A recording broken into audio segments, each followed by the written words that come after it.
Welcome back to Straight Facts by Dinar Investor. Hey guys, good morning.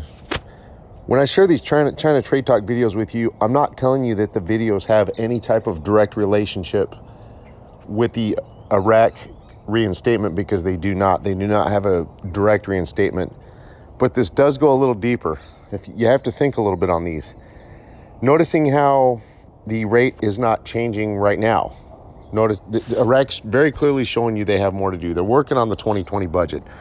They still, once in a great while, they're talking about their differences and coming into agreement with Kurdistan, okay?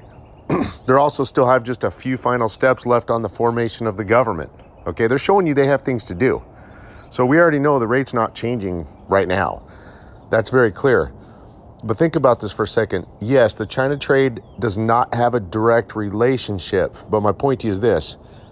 If you notice how the rate change is not happening right now, and I've already factually proven to you it can't happen until after they finish or complete the budget approval, okay?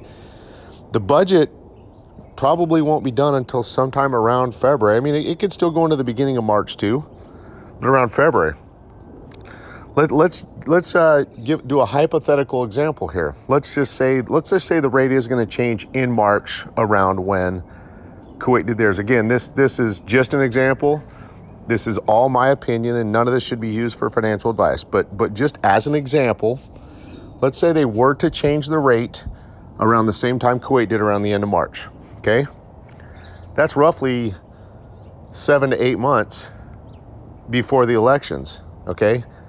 If they have a strong economy 7 to 8 months before the elections, if they have a strong economy from the China trade, okay, and all the U.S. financial markets are booming, jumping and dancing, and then out of nowhere, 7 to 8 weeks before the elections occur, and a huge amount of money were to get injected into our pockets, the voters, and into our economy from the Iraq currency reinstatement, guys, that just promoted Trump for re-election, okay? You can't deny or you can't argue that, okay? I'm just using this as an example. So what I'm not trying to tell you is I'm not trying to tell you it has a direct relationship. It's an indirect relationship.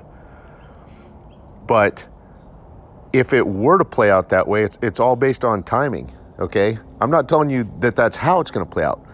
But if it would, and if everything happened in close enough proximity to the elections, it very simply does promote Trump for re-election. So anyway, I just want to point that out to you guys, that could happen.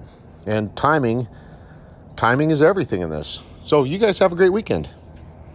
I will post the URL at the bottom of the video for this. But as you see in the clip ahead, this is from a CNBC news segment regarding the China trade talks from yesterday between China and Trump. And they specifically are saying here, possible currency deal this week. So I just wanted to share that with you guys.